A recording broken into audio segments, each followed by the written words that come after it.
What up? What up? What up, everybody? Welcome to a Saturday edition of Garden City Media, aka Garden City Mets, because that's what we're dealing with tonight. Uh, there's a lot to talk about. I don't know where I want to start. I actually don't even know where to start, but I have a lot to say. And I just don't know where to even start with this Mets team. I don't know who's running the team. I believe that David Stearns has full autonomy. I believe that. I truly do. But see, after seeing what Cohen wrote, whether that was a jab at the fans or whether that was a jab at the Post, you could take it however you want. I am not offended. I could care less. He's the owner of the team. And as far as I'm concerned, he could say whatever the hell he wants. And he should. But to me, so far, and I think you guys would probably most agree with me, this offseason up to this point has been a failure. Let's be perfectly honest. Now, you're going to turn around and you're going to say, Eddie, it's December 21st or whatever it is. Take it easy. Relax. David Stearns has a plan. Okay, fine. But that's not what's getting me. What's getting to me is, what are the Mets exactly doing?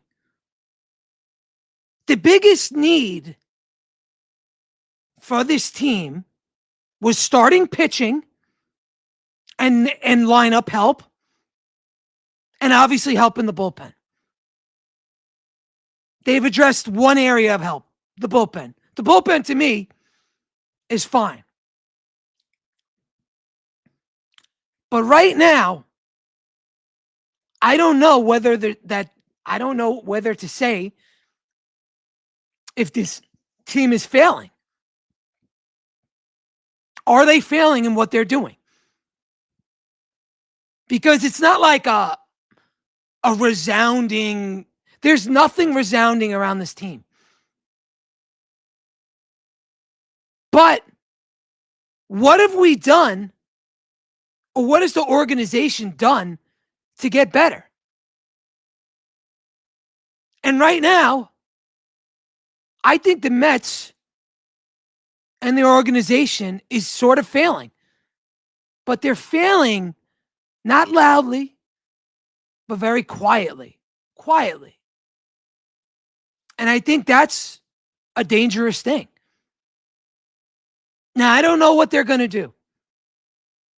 But they've already passed on a bunch of guys who would have upgraded this team. And at this point, to this day, you can't say there's one single disastrous, move to this point in the season. Nothing's been a disaster so far. Now, it hurts that Edwin Diaz is gone. It hurts that Pete Alonso left. And it hurts that we lost Nimmo's bat. That hurts. But there hasn't been anything else besides that. Okay, there's been the Polanco signing. Sure. Do you want to tell me that's a good signing? I could live with it. But is that enough? Is obviously it's not. I mean, who agrees that the Polanco signing is enough? It's not. Where's the trade that we really need? The trade for a starting pitcher, an elite starter at that. From all things out there, they're saying that Skubal is available. Maybe the cost is too high. I don't know. But supposedly that's the move. that the Mets are unschoolable.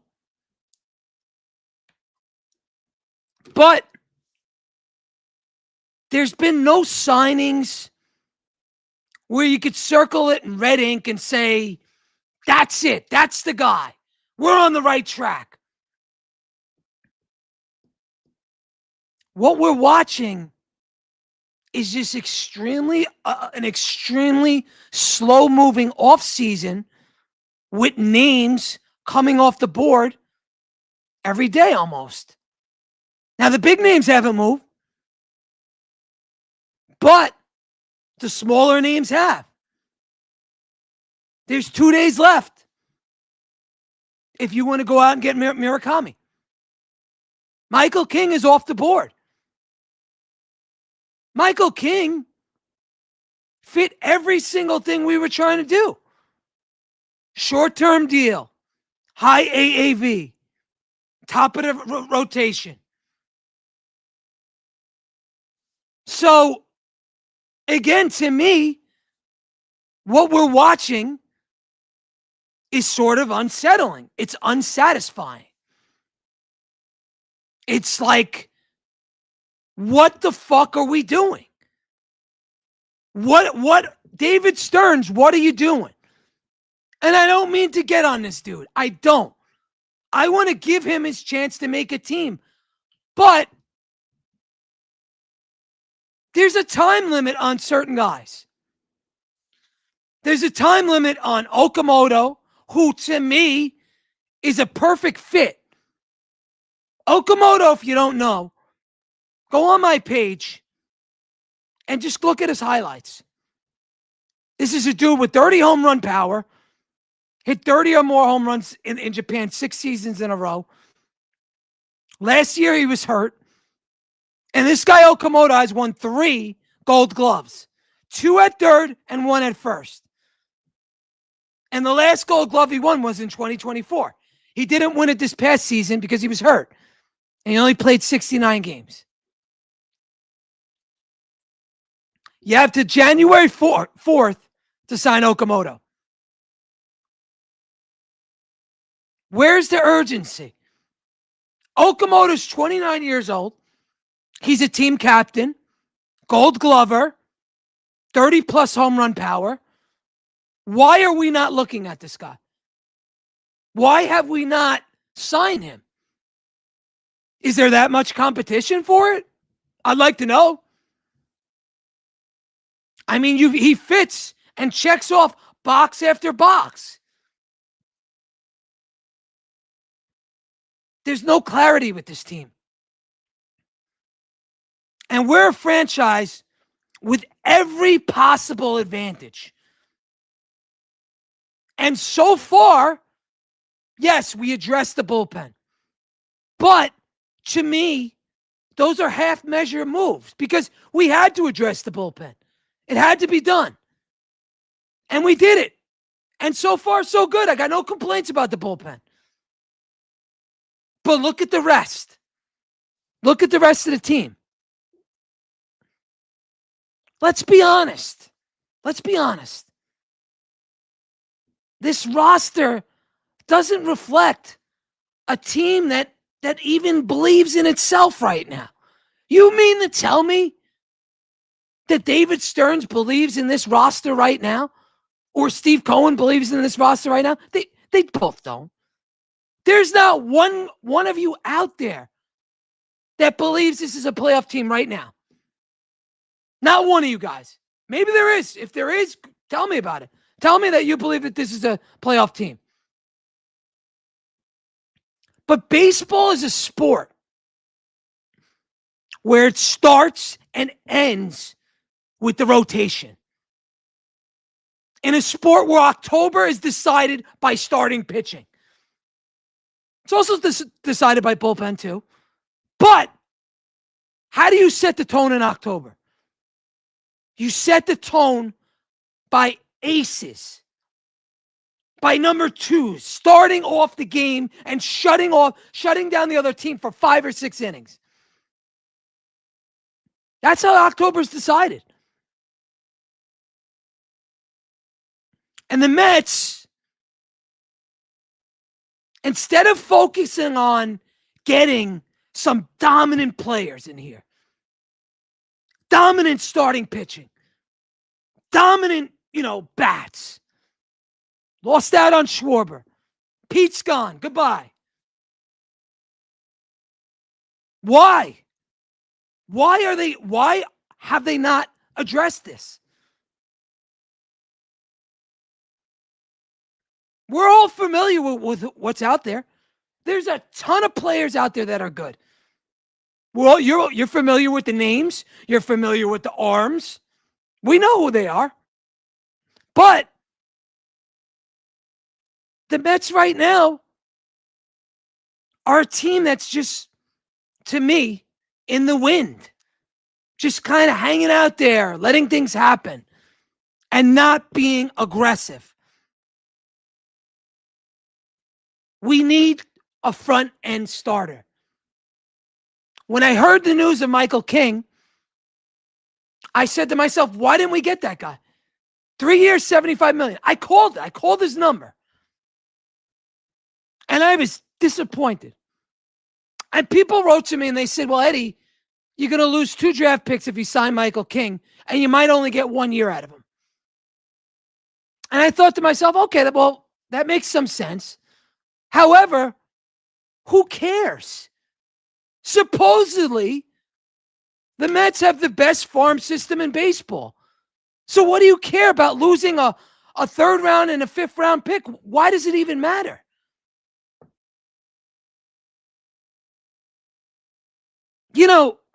This division is not going to get any easier. The Phillies are still the best. Atlanta's going to come back stronger. They got off to that horrible start and they never recovered.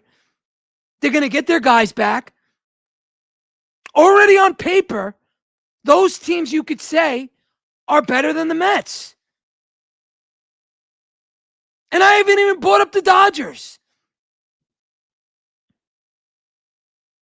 So far, the Mets have bought in a bunch of maybes and a collection of ifs. Luke Weaver, Devin Williams, Jorge Polanco. Now, I know they're not names that jump off the board. I get it. But are we any better with these guys? The answer is no. And I was okay with the Devin Williams signing. I really was. I was okay with the Luke Weaver signing. I was. That's not my concern. I think that Stearns actually addressed the bullpen where he needed to. But we lost the best closer in baseball. And Devin Williams is here, and Edwin Diaz is up here. That's a pretty big gap. And it's one thing if Edwin Diaz went to, the Chicago Cubs or, I don't know, even the Yankees. But he went to the best team in baseball. And he made them even better. So it's a big loss. Edwin Diaz is probably the best closer in Mets history. Matter of fact, he is.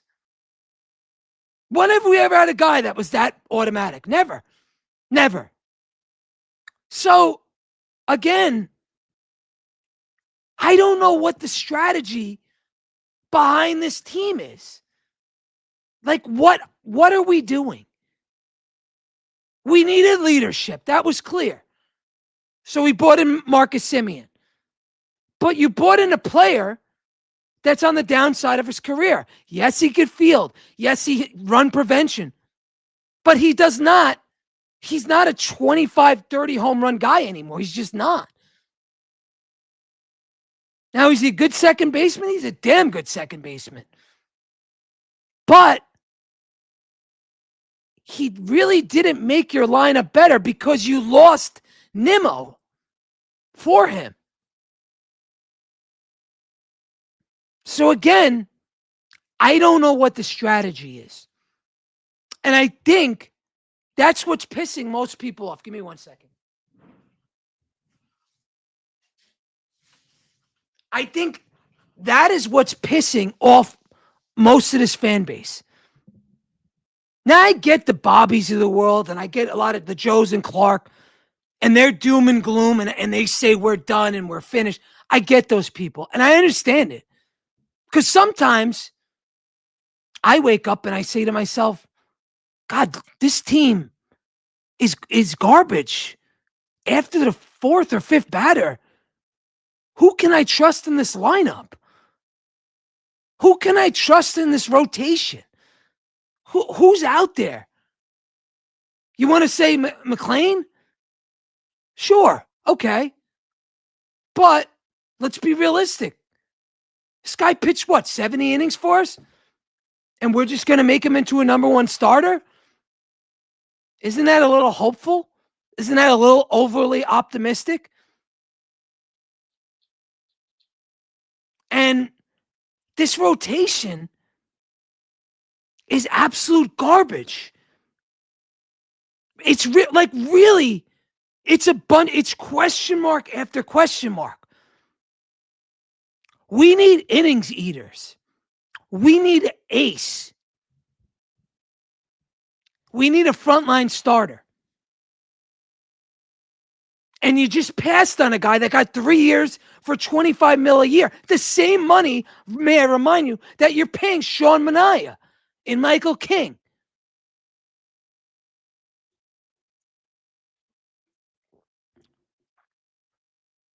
There's no depth in this rotation.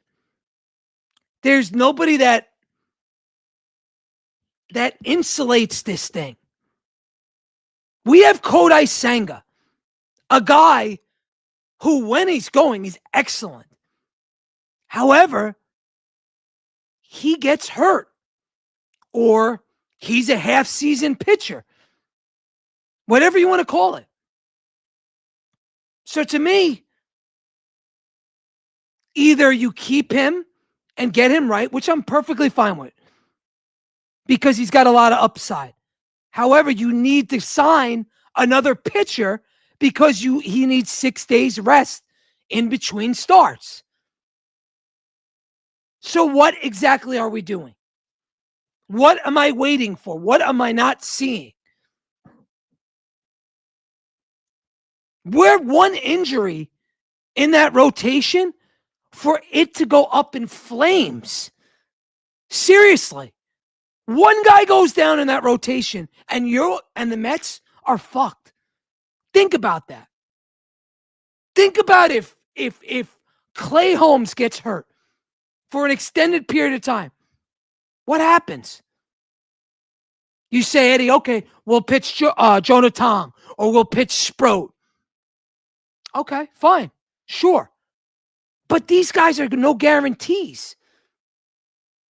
These prospects, I hate to say this, but it's true. Prospects are suspects. We need a front-end starter. We need a middle-end starter on top of that, too. We need an innings eater. We need a guy, a long man still. A guy that you could put in the rotation and take out of the rotation. Now, I think actually David Stearns will be able to do that. I think he may be able to find that on like a minor league level kind of contract. It's not a big deal. But this rotation, it scares me. Because outside of McLean, there's no guarantee. None of them are a guarantee. What do you think of Manaea? Do you think he's going to go back to 2024? Or does he go back to being who he always was? A 4th, 5th starter. Middle of the rotation guy. Back end of the rotation guy. And if that happens, I think the Mets are in trouble. Big trouble. I hate to say this, but 2024 was one of the worst things that could have happened to the Mets, because it gave them hope that we were this close, but in reality, we were this far away. We were further away than we thought. It was a magical run. It was great.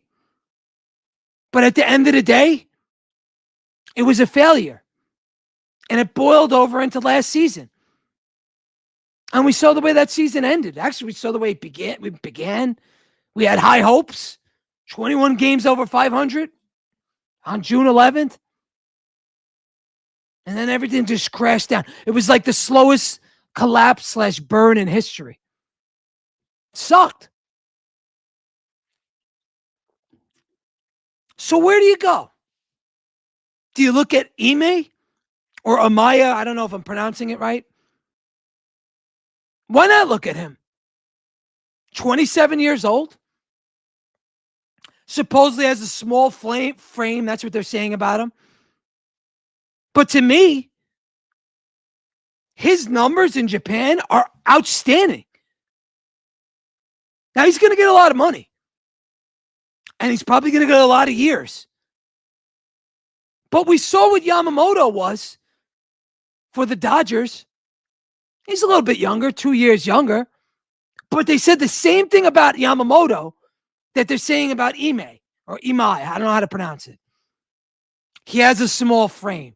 It might not translate. I think that's horseshit. If you put enough seasons together in Japan where you're consistent, to me, that's enough that you will be good. Good to great in the major leagues. So why are we not looking at this, Ime? Or are we?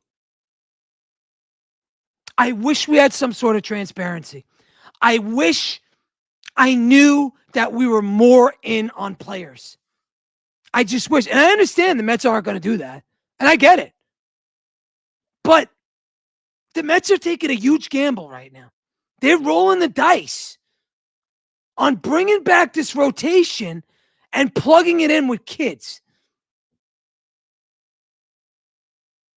The goal here is to be competitive, to compete for a playoff spot. If you're rolling out kids in this rotation outside of McLean, you're taking a gamble. I want the kids to come in comfortably, not to have pressure on them like they did last year. We don't need that. We need top of the rotation pitchers. And then you get to this lineup. And this is where the disconnect becomes impossible to ignore. So the top of the lineup on paper can scare you. We still got Soto, still got Lindor, added Marcus Semien, Brett Beatty, Jorge Polanco. That's not a bad 4 or 5 batters. It's not bad. But who's to say Brett Beatty will have another good season? He's been up and down his whole career. Same with Mark Vientos. But after that top of the lineup, and once you get past those marquee names, the lineup literally falls off a cliff. Spots 5 through 9 are a nightly invitation for opposing pitchers to fucking cruise.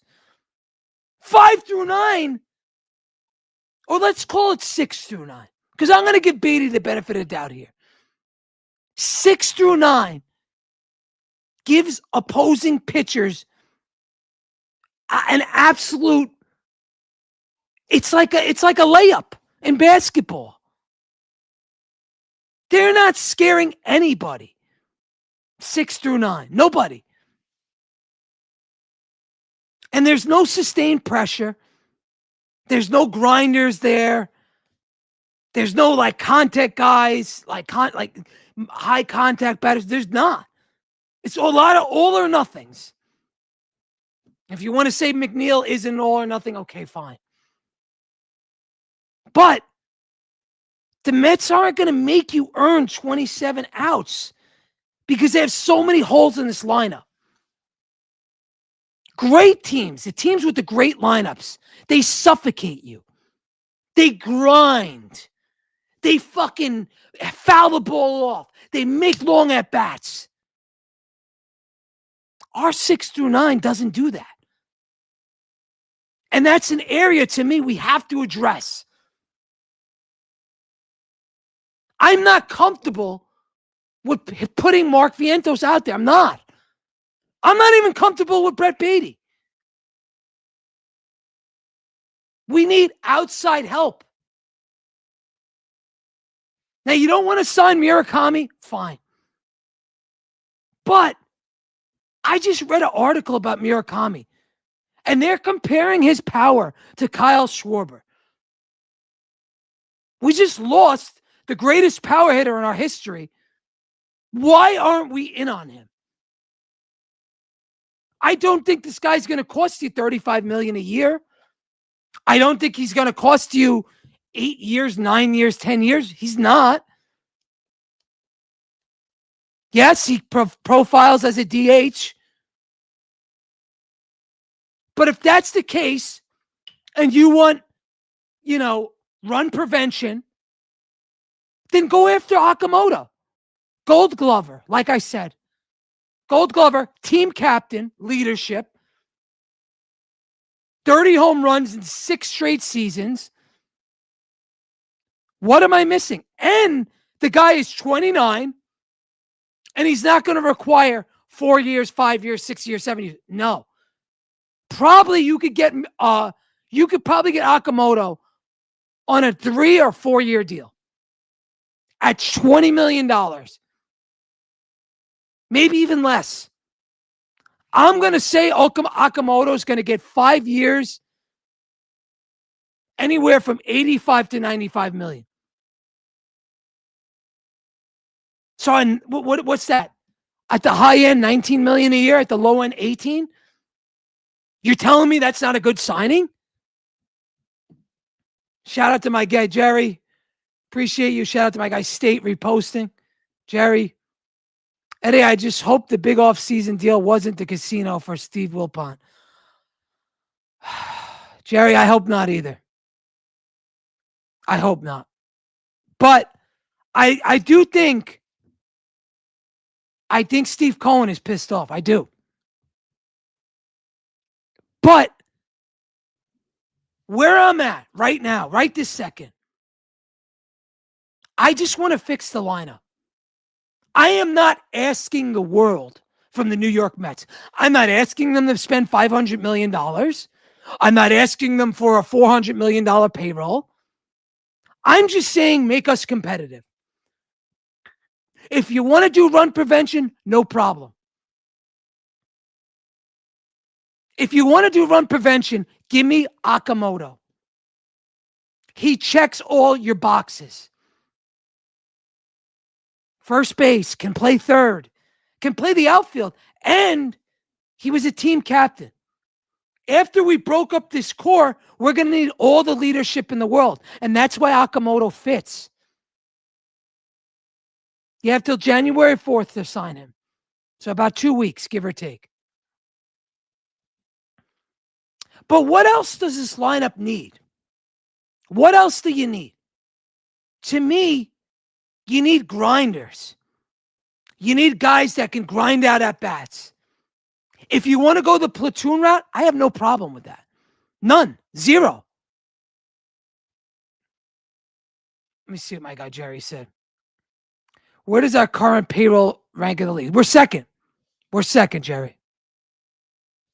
But what I'm trying to get at is you cannot tell me that this lineup, 5 through 9,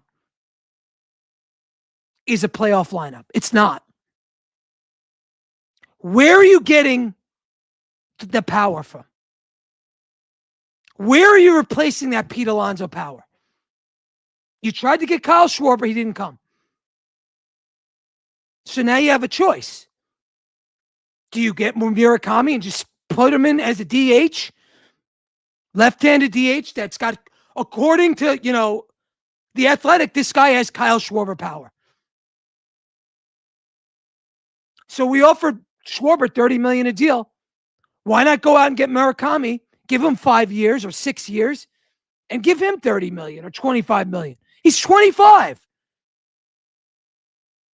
This, to me, either one of those guys, are no-brainers.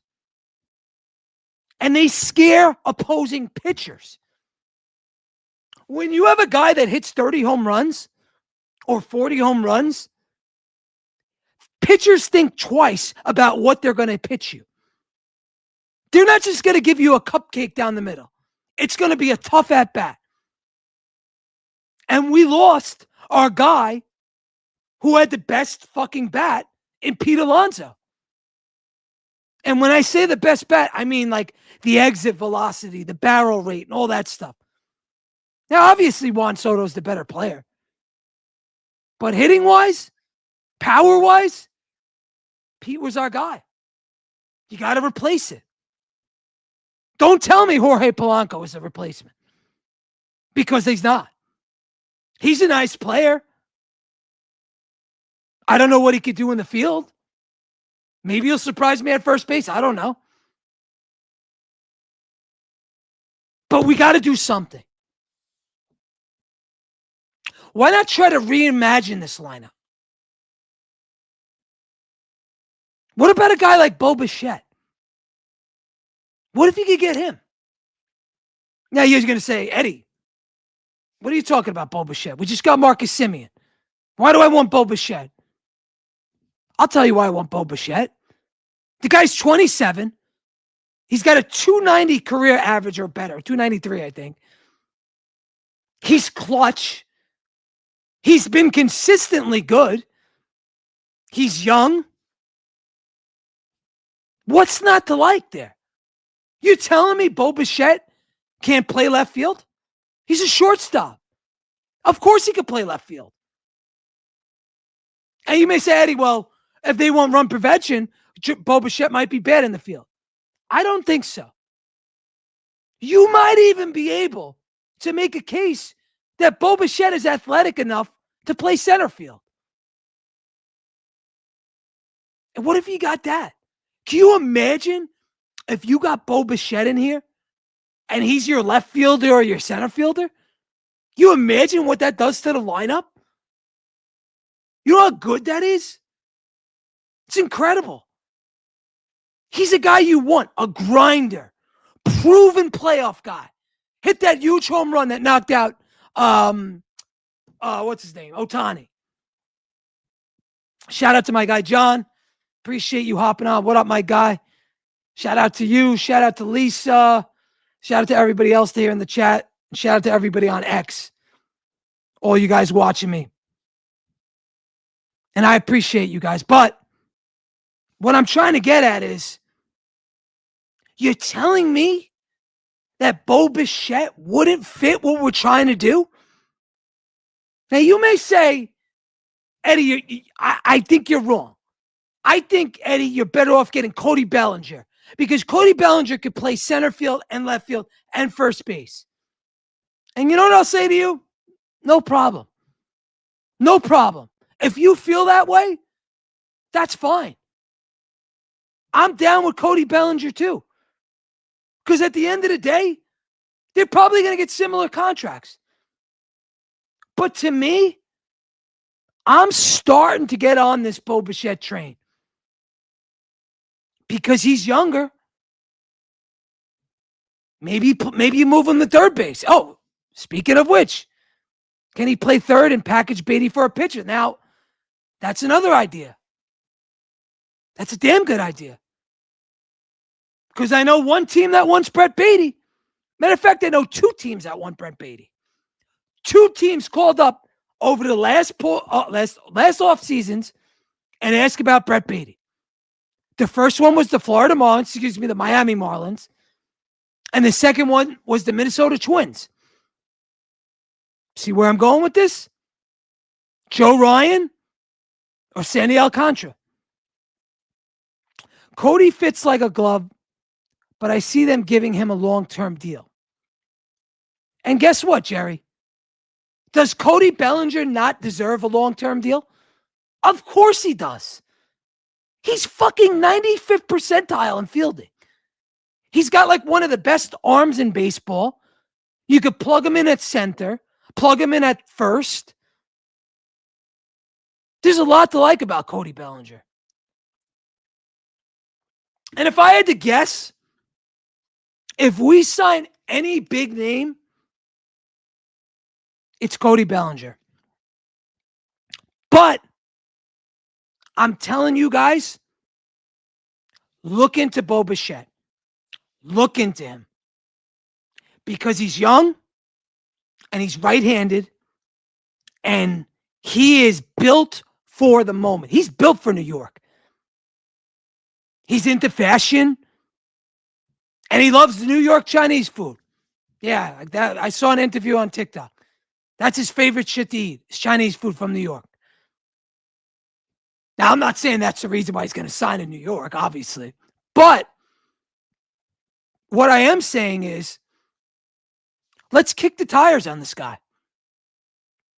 Let's kick the tires. Because to me, Bo Bichette is almost like, he's like a light version of Fernando Tatis. He's like that kind of player. He's got a similar swing. He could put up 25 home runs, no problem. Now, where do you put him? That's the question. But, like John said, call up Miami. You like Brett Beatty? Okay. You like Mark Vientos? Okay. And you like one of our pitchers? Well, give us Sandy Alcantara. And I'll give you all 3 or 4. Add in another person. Now you have Bo Bichette at third and Sandy Alcantara topping off your roster. Are those 2 moves right there enough to say you're a playoff team? Maybe not. But I think that puts you over 500. Just adding Bo or Cody and adding Sandy Alcantara, I literally think just those 2 moves alone, nothing else, I think that puts you in play for the last wild card spot. Because let's be perfectly honest, the National League is weak. It's weak. And Johnny says, I'll go to war with that. So will I. You give me Cody or Bo, and then you hand me a Sandy. And I don't like Joe Ryan. I think he's more of a number 2, 3 type of pitcher. I don't think he's a number 1. I don't. He's coming off one good year. To me, he's been mid for most of his career. I think he's middle of the rotation. So that's why I'd rather Alcantara. Because I know Alcantara's front end. I know Alcantara's made for the moment. But I'm just asking the Mets to let's just go out and do some of this. And then you go out and you add a guy like Okamoto, who literally is not going to cost you the bag. You could probably get him on 4 or 5 years, probably 4 years, because he's 29. So you get him age 29, 30, 30, 31. That's not bad. He's still in their prime. And you got a Gold Glover at first base and third base if you want. Or you could plug this guy in the outfield. That's a move. And that's what I want to do. And my guy Brett in the chat says, go after Alcantara, go after Cody, and sign Murakami. All right, Brett, I'm with you. But are the Mets with us?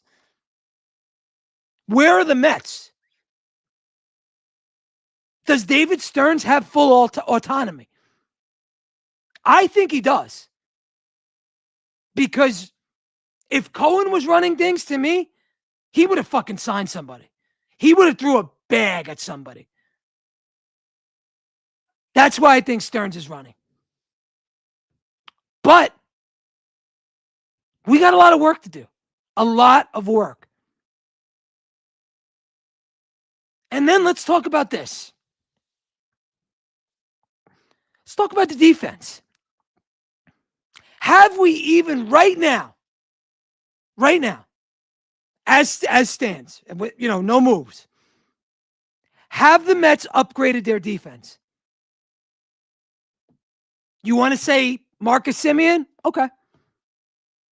But where was the defense the real problem? It wasn't the infield. It was the outfield.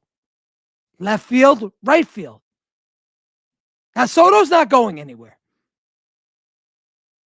But one thing the Mets said, and you have to listen when the Mets give you sound bites, you have to take them for what they're worth.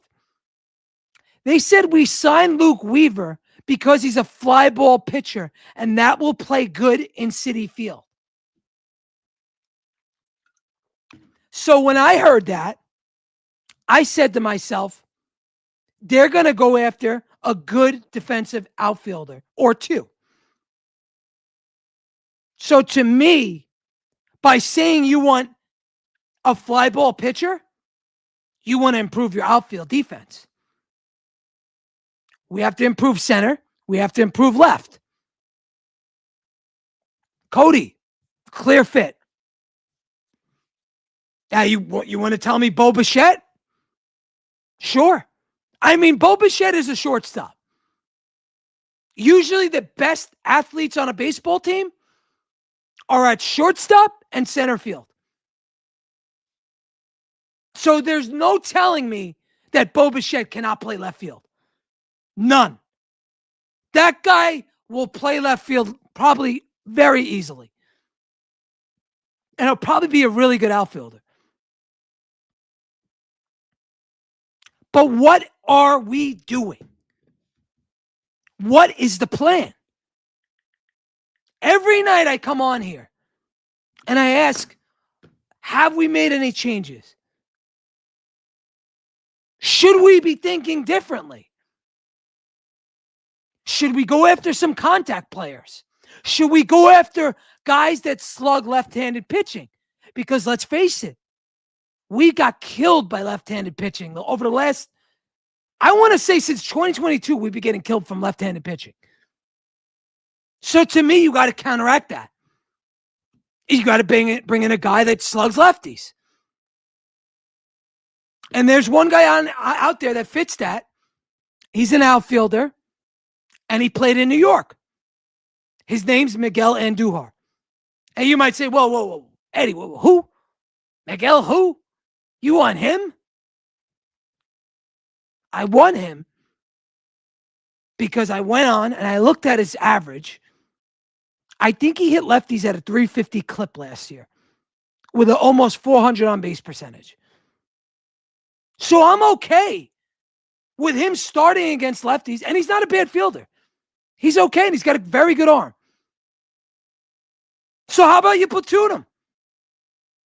We can't keep making the same mistakes year after year. We've been getting killed by left-handers for 4 or 5 years now. Time to counteract. Counterpunch.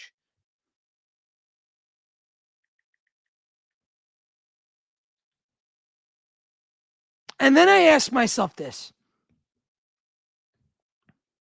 Who is in charge?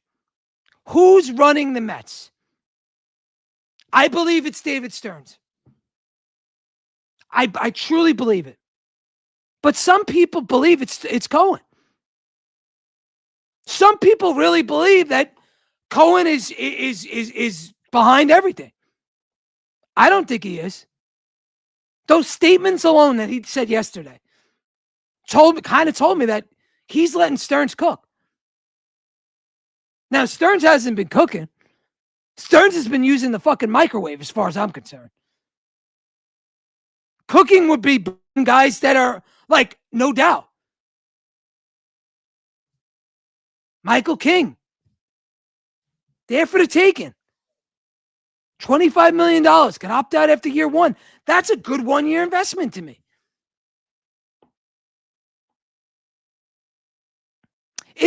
It feels like this roster is built to preserve, like, flexibility with young kids.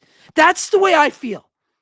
I feel like it's a rebuild with kids to fortify everything, and that kids are the answers.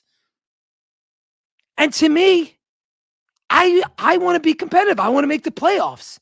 I don't want to fucking be some 79 win team or 80 wins or even 83 and miss the play. I don't want that.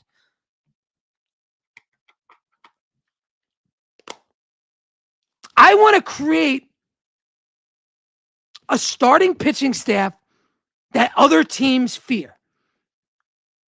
Okay? It doesn't, and again, it doesn't have to be a team of all-stars. It doesn't. Just give me one top end of the rotation guy. One.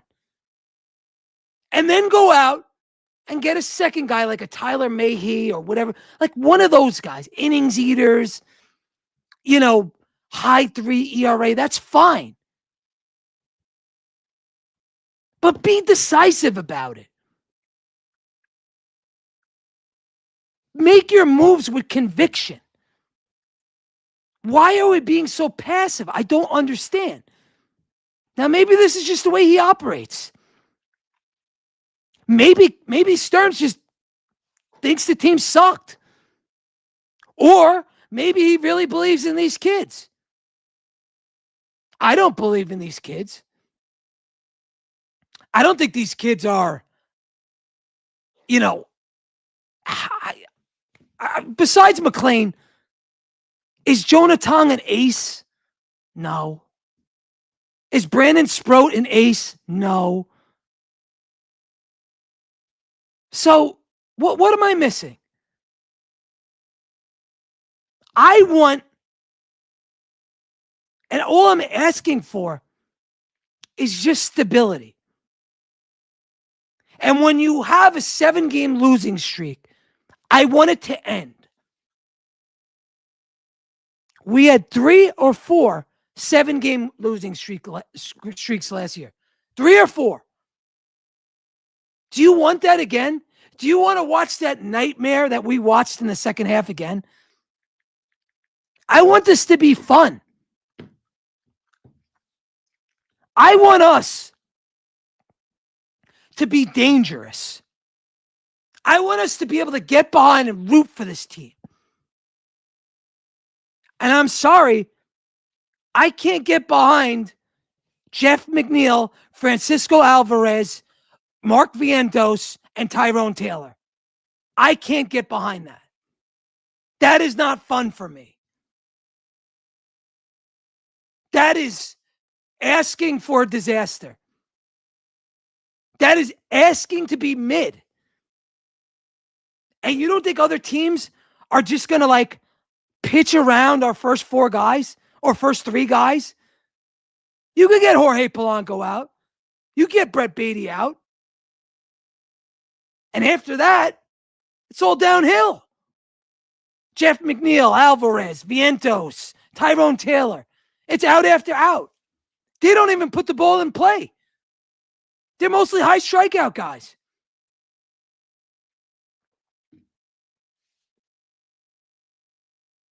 Be aggressive.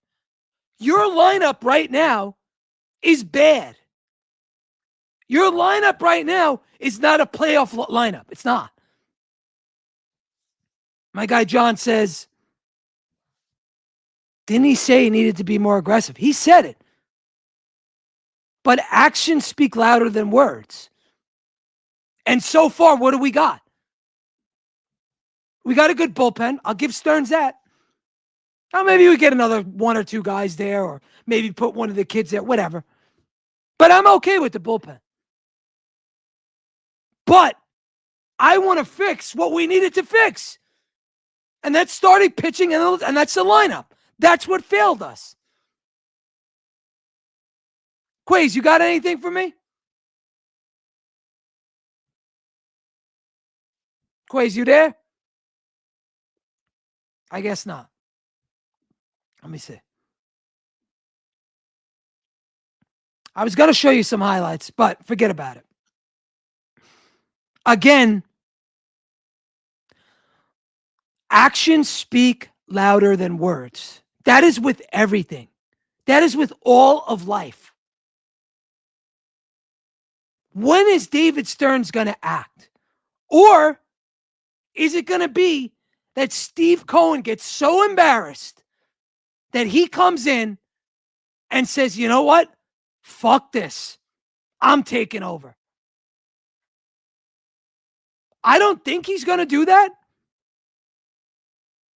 but you never know.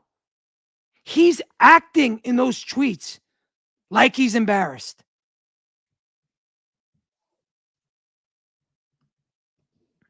He's acting like he's embarrassed. The Mets, unfortunately, it sucks. It sucks being a fan of this team. And I'll tell you why. It's because we're in the same city as the Yankees. The Yankees, no matter what, seem to make the playoffs almost every year. They used to have a bigger payroll than us always, but now that's changed. We have the higher payroll. So why are we not being aggressive? Like, there's guys that fit what you're trying to do, especially in free agency, especially on the Japanese market. So let's go out and pounce down. Imagine if you had a lineup with both Murakami and Okamoto. Those are two 30-plus home run guys. My guy Ches says, you can't preach run prevention and have Murakami, Polanco at first base. It's either Okamoto or bust, in my opinion. And Ches, let me tell you something. You're on the money. You are on the money. I cannot see Polanco going from being a subpar outfielder into being a plus first baseman. I can't see it. I could see that with Bo Bichette because he's 27 and he plays shortstop. Polanco's a left fielder. Maybe he does. But the move is staring the Mets in the face. Okamoto is staring at you right in the face. Go out and get him. He's not going to cost you the bag. And Steve Cohen didn't sound like he was going to be cheap. He sounded like he's ready to spend. Same as always. So what's the problem? Is it that David Stearns just doesn't believe in any of these guys? Does he not? I mean, does he not believe in Cody Bellinger? Cody Bellinger is like the same as Christian Yelich. He would be what Yelich was to the Brewers as what Bellinger would be to the Mets. It's almost the same type of player. Although I think Cody Bellinger is even better now. Back in the day, Yelich.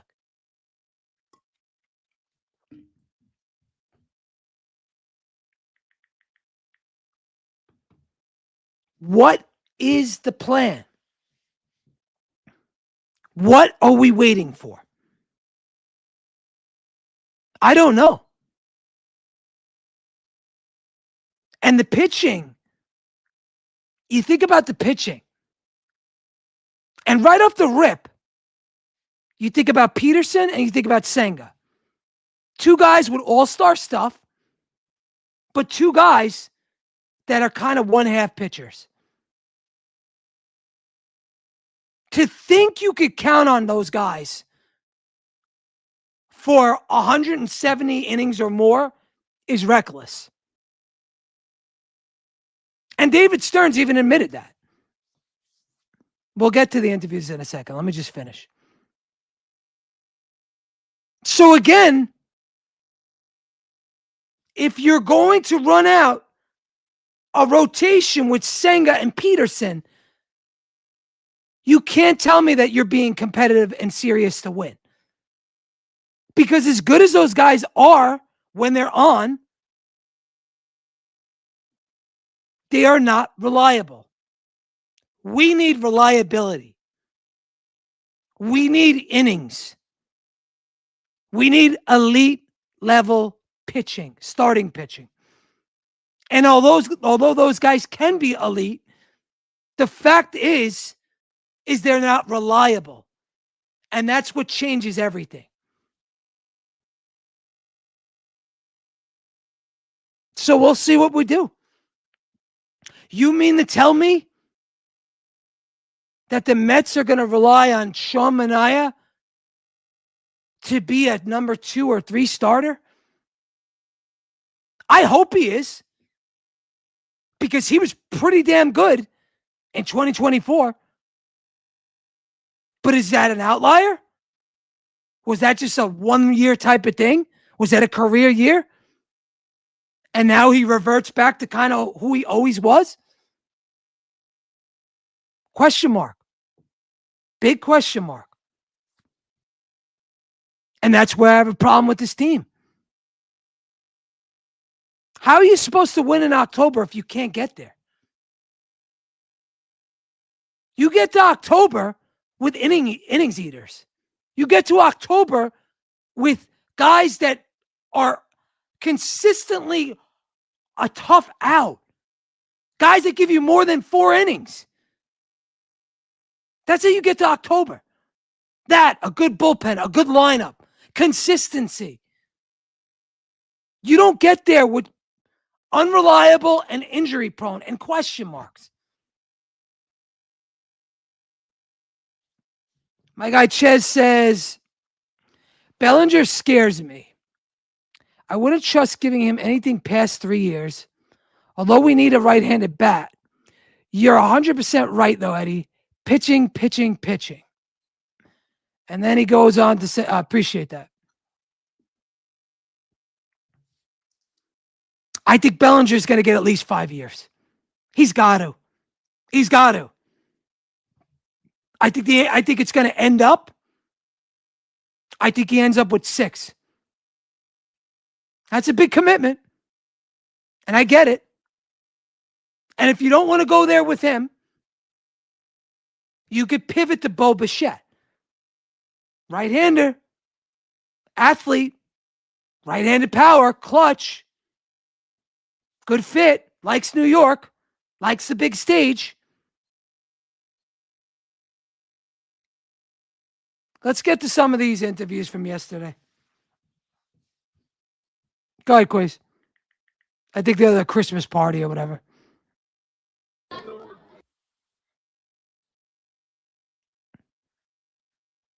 This is McLean.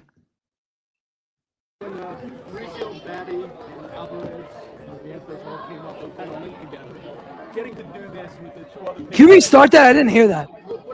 I don't know who Nolan is. I'm just an elf. No, but we got a special group with the Mets, and it's cool to be around all the guys every single day and just try to push each other to be better. Yeah, replay it. Just want to hear the question.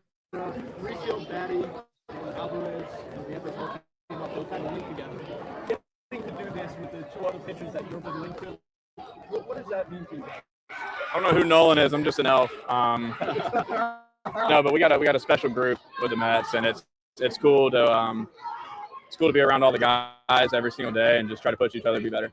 All right. I mean, not much. Not much there.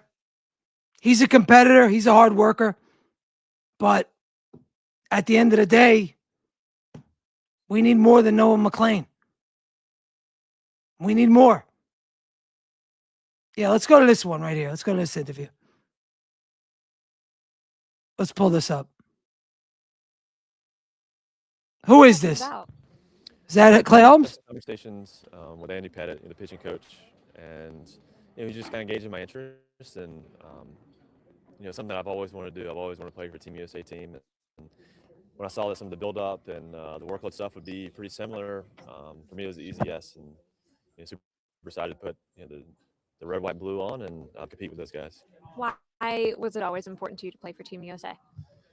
I think it's just something that it's an honor. A competitor, as a baseball player, some of the best players that get to play for a Team USA team, or it's just almost like a collaboration from some of the best players. So I think as a competitor, you want to be the best, and it's an honor just to be asked to be on the team with those guys. How has your offseason been in terms of recovery just after throwing, a career high in innings last year? It's been great. I ended the year like I feel like I was throwing well, physically in a great spot. So took my normal time off of throwing, a week or so, and got back in the gym. And so it's been very normal off season. It's been long. I'm ready to kind of get back going, but it's nice to be able to just build on what I was able to do last year, and it's been going well. Obviously, a big story of this offseason was the departure of Pete Alonso and Edwin Diaz. What was your reaction to the news of them signing elsewhere? I mean, Pete and Nemo, they've been met for a long time. They've been really good. They're great people, great families, great players. So, I mean, it's always a little, a little bit of a shock. It's a little, sad seeing those guys go, just because of who they are and what they've meant to this organization. But as hard as that is, I think there's some exciting times ahead. I don't think that the direction of the organization would kind of be going on without them if they didn't think it was something that was going to cause some growth and some better things ahead. So it's exciting to see that, and I'm excited to be a part of it. Obviously, Jeremy Hefner not with the organization anymore. What have your first impressions been of Justin Willard? It's been great. I've had a couple phone calls with him already, and he's very knowledgeable. I think just his reputation. People know that he's very knowledgeable of just a lot of the new things that are in the game. So just be able to talk through those things with him. He's been willing to kind of to get to know me and get to know the staff, and so I think it's exciting to have him on board. He's done a lot with Boston, and I'm excited to see him be in the dugout and how he can really impact guys on a daily basis. Thanks, Clay. Thank you. All right. There's Clay Holmes. Going to go pitch for Team USA. Obviously, I think we all have our trepidation with that, but I think he'll be fine. He'll be fine. That's an honor. And him and McClain are going to be pitching. Hopefully they stay healthy. Let's go to Steve Cohen's comments from yesterday. I'm going to re-go over that because I'm going to ask you guys all a question after this. I'm going to see if you stand with me or you disagree with me. Let's go. Can you bring that up a little bit because I can't read it? As typical, the idiots misinterpreting a post article on Mets payroll from 2026. I can't imagine our payroll to be lower than last year. It's always hard to predict, but that would be my guess. Okay. That was his first tweet. I think he's got another one, right?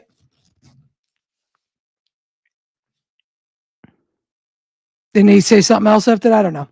I'm pretty sure he did, but all right. Well, this is what I was going to go into. And I'm going to ask all you guys this. And I want you to answer me yes or no. Or maybe you word it. What are the Mets in right now? Are we rebuilding? Are we retooling? Are we going for it? Are we going for the playoffs? Are we championship or bust? Obviously not. All right. But what are we? Because to me, right now, and again, I could be wrong, but judging by what Steve Cohen just said, I think we're in the midst of a retool. If we were rebuilding, I would think that we wouldn't be in on guys like Bellinger. We wouldn't be in on anybody. It would be shedding guys. McNeil, Lindor, gone. I think this is more of a retool. Now, you guys may disagree, but I think they're starting to retool this. The problem with this to me is that since it's not a rebuild and it's also not a team that's in contention, right now they're stalling. And stalling is kind of the last place you want to be.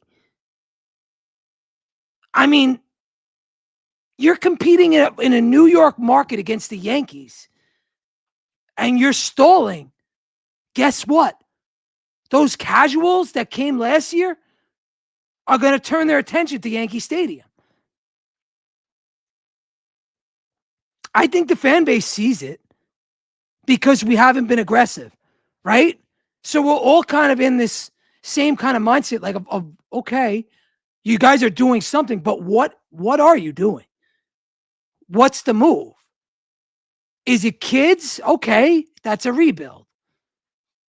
But then Steve Cohen comes out and says we're going to have a high payroll, just like every year. So it's mixed signals, right? But on the free agent market, we are stalling. Excuse me. And you could hear what Clay Holmes just said about losing Pete and losing Diaz. He kind of feels it. We feel it.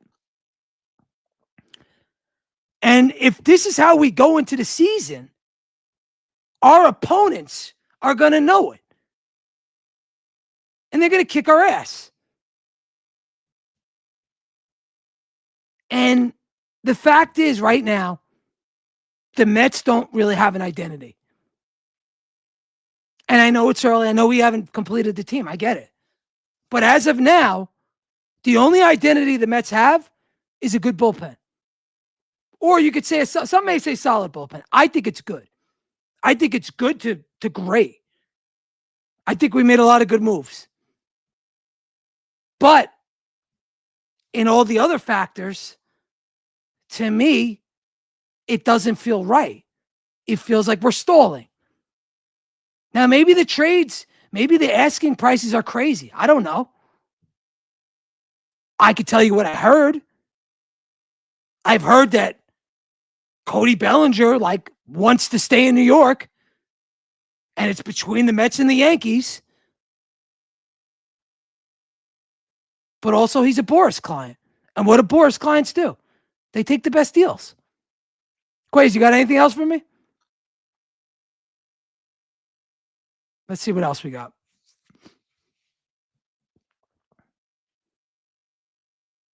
Don't give me David Wright's happy birthday. No, thank you.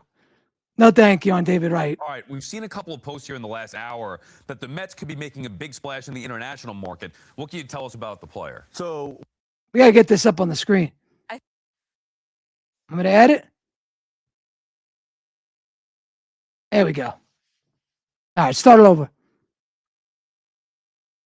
I feel like I just want to reject that premise outright. I do not think the Mets are going in with $310 million. I do think they're going to be closer to $340 million.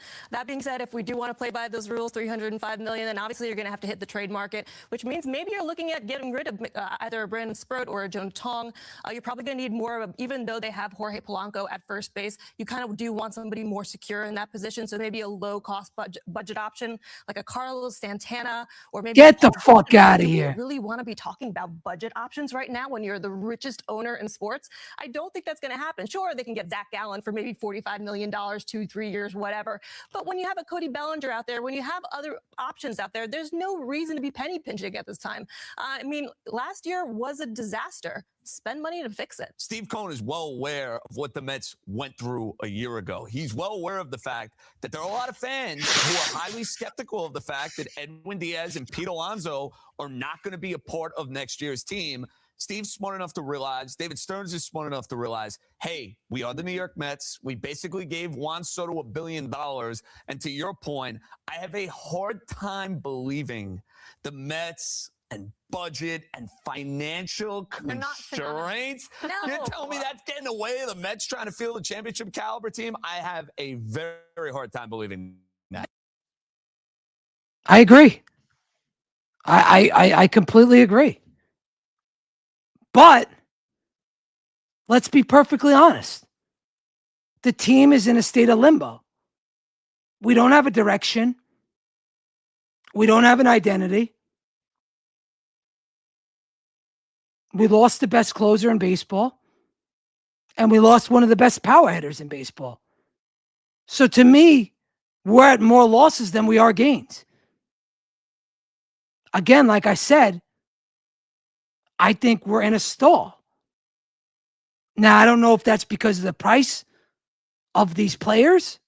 I don't know if it's the price of other teams asking prices for starting pitching, which could be, or at the fact that it's just very early. But I'm going to say this. If you stall, you're going to be exploited. And if the Mets don't right their wrongs of last year, starting pitching, lineup, we're going to be in a really bad predicament next year. Really bad.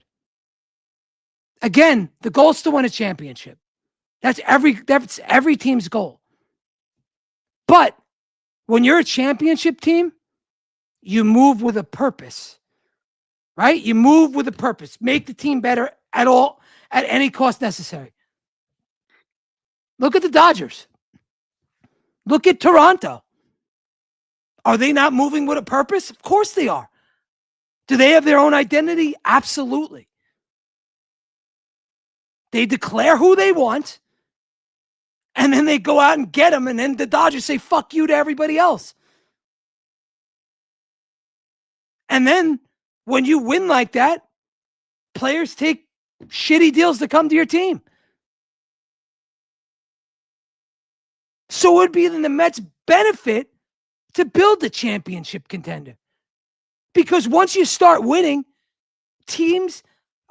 players come to you on the cheap, they'll fucking defer money. We watched this in LA.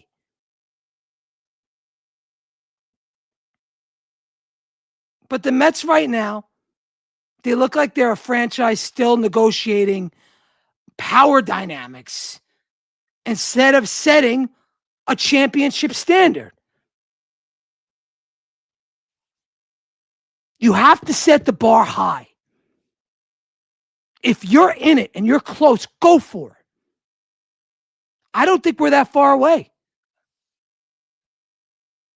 I think you're 3 moves in a lineup and 2 starting pitchers away from being competitive for a wild card. That's not much. I'm not asking you to go out for the world. I'm not saying go out and get, spend all the money in the world. I'm not saying that. Go out and make a smart trade. Go out and make a smart free agent signing. Bring in younger people. Re-identify this team.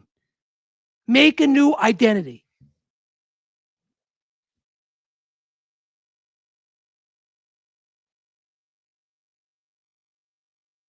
Until there's a real vision, until there's a direction,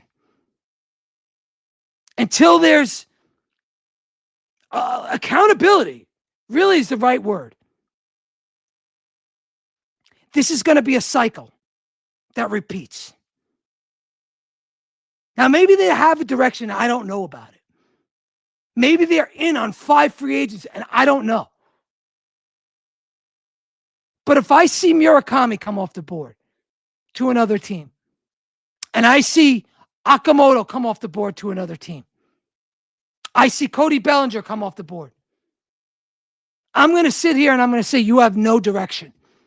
The New York Mets do have no direction whatsoever. Patience without direction isn't a strategy.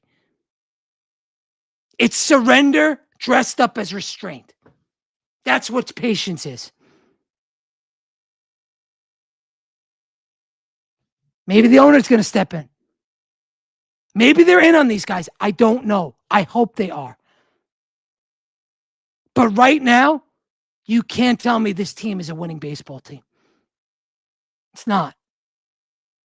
And I hope, for all of our sake, that David Stearns goes out and proves us wrong.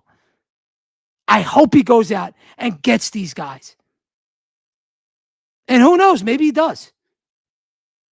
I've never killed a guy. I do feel, though, he doesn't have a direction. With that said, I appreciate 300 plus of you coming in the room tonight.